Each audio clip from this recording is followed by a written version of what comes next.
اپنے مسائل کو حل کرنے کے لیے سبسکرائب کریں آپ کے مسائل کا حل۔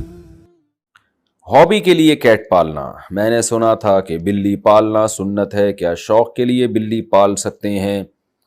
بلی پالنا جائز عمل ہے کیونکہ پاک جانور ہے، ناپاک نہیں ہے، اس کا تھوک بھی پاک ہے، لیکن ترغیبی عمل نہیں ہے، یہ ترغیب حلال جانوروں کی ہے کیونکہ اس سے لوگوں کو فائدہ ہوتا ہے، خوراک سستی ہو جاتی ہے۔ مرغیاں پالیں گے، انڈے ملیں گے، حدیث میں آتا ہے مرغے کو برا مت کہو کیونکہ وہ اذان کے لیے جگاتا ہے، نماز کے لیے جگاتا ہے۔ تو پھر انبیاء نے بکریاں چرائی ہیں، تمام پیغمبروں نے، تو اس لیے حلال جانوروں کو کے پالنے کو تو اپریشیٹ کیا جائے گا۔ حرام جانور بس آپ کا شوق ہے تو ٹھیک ہے، لیکن کوئی فضیلت نہیں ہے اس کی۔ کیا بلی کا جھوٹا کھا پی سکتے ہیں؟ بلی پالنا کیسا ہے؟ کیا بلی کا جھوٹا حلال ہے؟ اگر بلی نے گوشت یا دودھ میں منہ مار دیا تو اس کے استعمال کا کیا حکم ہے؟ موسیٰ جان ریاض سے حدیث میں آتا ہے نبی صلی اللہ علیہ وسلم نے بلی کا جھوٹے کو پاک قرار دیا ہے اور اس کی وجہ یہ بیان کی فَإِنَّهَا مِنَ الطَّوَّافِينَ عَلَيْكُمْ، یہ تم پر بار بار چکر لگاتی ہے، یعنی گھریلو جانور ہے، اس سے بچنا بہت ممکن ہے۔ تو اس لیے فقہاء نے لکھا ہے کہ بلی کا جھوٹا پاک ہے، لیکن مکروہ بہرحال ہے۔ مکروہ اس لیے کہ درندوں کے جھوٹے ناپاک ہوتے ہیں، حرام جانوروں کا جھوٹا ناپاک ہوتا ہے، تو بلی بھی بہرحال ایک درندہ ہے۔ تو نبی نے جو گنجائش دی اس کی وجہ بتا دی کہ اس سے بچنا ممکن نہیں ہے، بہت مشکل ہے اس سے بچنا، بار بار گھروں میں آتی ہے، منہ لگا دیتی ہے کھانے پینے کی چیزوں کو، تو اس سے پتہ چلتا ہے کہ ضرورت کی وجہ سے اس کی اجازت دی گئی ہے۔ تو ضرورت کی وجہ سے جس چیز کی اجازت دی جائے تو اس میں یہی ہوتا ہے کہ احتیاط بہتر ہے۔ تو اگر بلی نے گوشت میں منہ مار دیا، پانی میں منہ مار دیا تو استعمال کر سکتے ہیں، لیکن اگر کوئی احتیاط پر عمل کرے تو بھی ٹھیک ہے، تو زیادہ اچھا ہے۔ تو اب ایسا نہ ہو جائے کہ بلیوں کو اتنا لفٹ کرائیں جیسے انگریزوں نے کتوں کو لفٹ کرایا ہوا ہے کہ وہ اس کا جھوٹا باقاعدہ پراپر کھاتے ہیں، پیتے ہیں، اس کے زبان لگاتے ہیں، اس کی زبان، کتا ان کے منہ میں زبان لگا رہا ہوتا ہے، اوٹ پٹانگ حرکتیں کر رہے ہوتے ہیں، اللہ تعالیٰ ان کو ہدایت دے۔ تو کتے کا جھوٹا تو بالکل ہی ناپاک ہے۔ میرا مقصد بتانے کا یہ ہے کہ بلی کو پالیں آپ، لیکن اتنا لفٹ نہ کرائیں جتنا انگریزوں نے کتوں کو لفٹ کرایا ہوا ہے، کیونکہ ہے بہرحال درندہ، تھوڑا سا ریزرو رہیں اس سے، کھانے پینے کی چیزوں میں اس کو اپنے ساتھ شریک نہ کریں، فیملی ممبر نہ بنائیں آپ بلی کو۔ کیا بلی کا کاروبار حلال ہے؟ کیا بلیوں کا کاروبار کرنا جائز ہوگا؟ اگر ہم بلیاں پالیں اور بعد میں اسے بیچیں تو کیا یہ جائز ہے؟ عظمیٰ صاحبہ ممبئی سے۔ دیکھیے جائز تو ہے مگر مکروہ ناپسندیدہ ہے۔ نبی صلی اللہ علیہ وسلم نے بلی کے جو اجرت ہے، یعنی بلی کو آپ فروخت کر کے جو اس کا ثمن حاصل ہوتا ہے، اس کو آپ صلی اللہ علیہ وسلم نے اس کو ناجائز قرار دیا ہے۔ تو جمہور علماء وہاں جو کہتے ہیں کہ آپ صلی اللہ علیہ وسلم نے اس کو پسند نہیں کیا، اس سے مراد کراہت تنزیہی ہے، یعنی حرام۔ بعض علماء تو حرام ہونے کے قائل ہیں، لیکن جمہور علماء کہتے ہیں کہ وہاں مراد جو نبی نے منع کیا ہے، یعنی بلی کے جو قیمت ہے اس کو کھانے سے، تو یہ ممانعت حرام کے درجے میں نہیں ہے بلکہ کراہت تنزیہیہ کے درجے میں ہے، دوسرے دلائل کی روشنی میں۔ اس کی وجہ ہے کہ بلی کا جھوٹا حلال ہے، جھوٹا پاک ہے بلی کا، تو وہ ناپاک جانور نہیں ہے، تو اس لیے اس کے ناجائز ہونے کی اور کوئی وجہ نہیں ہے۔ البتہ اس حدیث کی روشنی میں بعض علماء کہتے ہیں کہ حرام ہے، لیکن جمہور علماء کہتے ہیں کہ مکروہ تنزیہی ہے۔ مکروہ تنزیہی کا مطلب ہوتا ہے اوائڈ کرنا، بچنا بہتر ہے۔ تو مشورہ میرا یہ ہے کہ اگر آپ نے کوئی بلی بیچ دی ہے تو اس کی قیمت اگر آ گئی ہے تو ٹھیک ہے، لیکن آئندہ بہتر یہ ہے کہ اس کو کاروبار آپ نہ بنائیں۔ حرام میں نہیں کہہ رہا، قول میں وہی کر رہا ہوں جو جمہور کا قول ہے کہ حرام نہیں ہے، مکروہ تنزیہی ہے، لیکن بہتر یہی ہے کہ آپ اس سے اجتناب کریں۔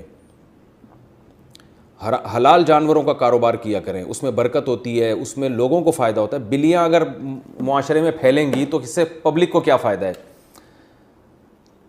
اگر گائے، بھینس، بکریاں، مرغیاں ان کا کام کریں گے، مرغیوں سے انڈے ملیں گے، بکریوں سے دودھ ملے گا، گوشت ملے گا، بکروں کے ریٹ مارکیٹ میں کم ہو جائیں گے جب بکروں کی پیداوار بڑھے گی، تو اس سے انسانیت کو فائدہ ہے اور انٹرٹینمنٹ بھی ہے۔ بکری بھی پل جاتی ہے، دمبے بھی پل جاتے ہیں۔ میرے دمبے آپ آ کے دیکھیں، 2 دمبے ایسے ٹائٹ خاندانی طریقے سے پلے ہوئے، کھا کے ماشاءاللہ مستنڈے بھی ہو رہے ہیں اور پل بھی گئے ہیں، بچے کھیلتے ہیں ان سے، وہ جب عصر کے بعد لے کے نکلتے ہیں چھلانگیں مارتے ہیں وہ۔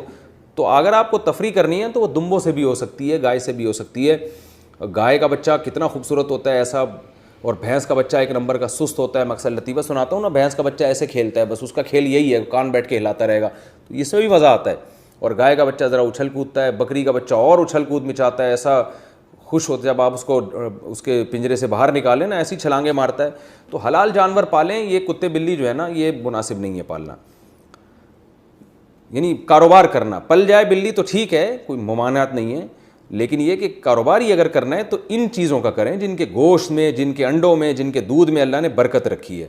آپ صلی اللہ علیہ وسلم نے فرمایا مرغے کو برا مت کہو, لا تسبوا الدیک فإنہ یؤذن للصلاۃ, وہ اذان کے لیے جگاتا ہے, وہ نماز کے لیے جگاتا ہے تمہیں. تو یہ برکت والے جانور ہیں, حلال جانور جو ہیں ان کو رکھنا چاہیے. شوقیہ کتا پالنا کیسا ہے؟ مجھے کتا رکھنے کا شوق ہے, کیا کتا پالنا جائز ہے؟ ملک احسان: بالکل حرام ہے, ناجائز ہے. شوقیہ نہیں پال سکتے کتا. آپ صرف شکار کی نیت سے پال سکتے ہیں یا حفاظت کے لیے, جیسے پیرٹس پالے ہوئے ہوتے ہیں لوگوں نے چھتوں پہ, حفاظت کے لیے کتا رکھنا پڑتا ہے ان کو, یا کوئی اور مسئلہ ہے, کوئی چوکیداری. شوقیہ بہرحال پالنا حرام ہے. مسلمانوں کے ہاں کبھی بھی یہ کلچر نہیں رہا. نبی صلی اللہ علیہ وسلم نے فرمایا جس نے کتا پالا روزانہ اس کے اجر میں 1 قیرات کم ہوگا. 1 قیرات کہتے ہیں پہاڑ کے برابر. جتنی نیکی ہے نا آپ کے, وہ کتا پالنا آپ کی نیکیوں کو کھاتا رہے گا. جو آپ نے صدقہ, خیرات, نمازیں پڑھی ہیں وہ ساری مائنس ہوتی رہیں گی ڈیلی بیسس کی بیس پہ. اس لیے کتا کبھی نہ پالیں. اور حرام جانور پالنے کی بھی شریعت میں ترغیب نہیں ہے. حلال جانور پالیں آپ. حرام میں بلی پالنا یہ جائز ہے لیکن ترغیبی عمل نہیں ہے. حلال جانور پالیں, اس میں برکت بھی ہے, پیغمبروں کی سنت بھی ہے, اور اس سے قوم کو بھی فائدہ ہوتا ہے, گوشت کھانے کو ملتا ہے, پروڈکٹ بڑھتی ہے حلال چیزوں کی. تو اس لیے پالیں. ہرن پالیں آپ, مرغیاں پالیں, ایسی ایسی خوبصورت نسل کی مرغیاں مارکیٹ میں آ رہی ہیں. مور پالیں آپ, کتنا خوبصورت جانور ہے, ایسے اسٹائل سے گھومتا ہے. ہم نے پالے ہوئے ہیں, آپ کبھی آئیں ہمارے یہاں دیکھیں, ایسے خرامہ گھوم رہے ہوں گے ایسے خوبصورت اسٹائل میں. اور پھر مرغیاں میں انڈے, چوزے, اتنا مزہ آتا ہے اس میں. بکریاں پالیں, اور اللہ بھلا کرے آپ کا دمبے پالیں, کجلے سرگودا کے. کتنے عرصے سے تلاش کر رہا ہوں, مل نہیں رہے. ایک صاحب نے رابطہ کیا, انشاءاللہ بھی لینے جاؤں گا میں. یہ اونچے خریدوں گا, فری پھوکٹ کی بات نہیں کر رہا.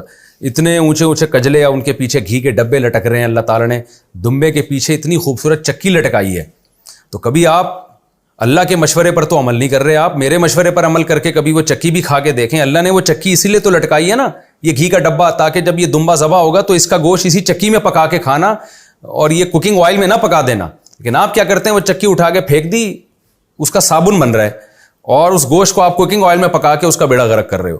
تو یہ دمبے کے پیچھے اتنی موٹی چربی اللہ نے لٹکائی ہے. دمبا ساری زندگی آپ کی ٹینشن میں اٹھاتا ہے کہ میں جب کٹوں گا تو یہی گھی کا ڈبہ ہے, اسی میں یہ گوشت پکا کے کھائے گا. تو کتنا مزہ آتا ہے. تو مجھے تو بتانے میں اتنا مزہ آ رہا ہے, آپ سوچو کھانے میں کتنا مزہ آتا ہوگا. اور اس سے آدمی کا پیٹ بھی صحیح رہتا ہے, طاقت بھی آتی ہے جسم میں, بیماریاں بھی نہیں ہوتی ہیں. کولیسٹرول کے جو مسائل ہیں نا, یہ ان کوکنگ آئل کی وجہ سے پیدا ہو رہے ہیں. تو تھوڑا سا ورزش کیا کریں, اور یہ دمبے شمبے چربی کھایا کریں جانوروں کی. گائے کی بھی چربی کھا سکتے ہیں, اس میں بھی بکرے کی بھی کھا سکتے ہیں. پالیں اور کھائیں, اور اس میں دل بھی بہلائیں ان جانوروں سے. حلال پالا کریں, حرام کی طرف نہ جائیں. سمجھتے ہیں کہ نہیں سمجھتے؟ ملک احسان صاحب آپ کو کہہ رہا ہوں.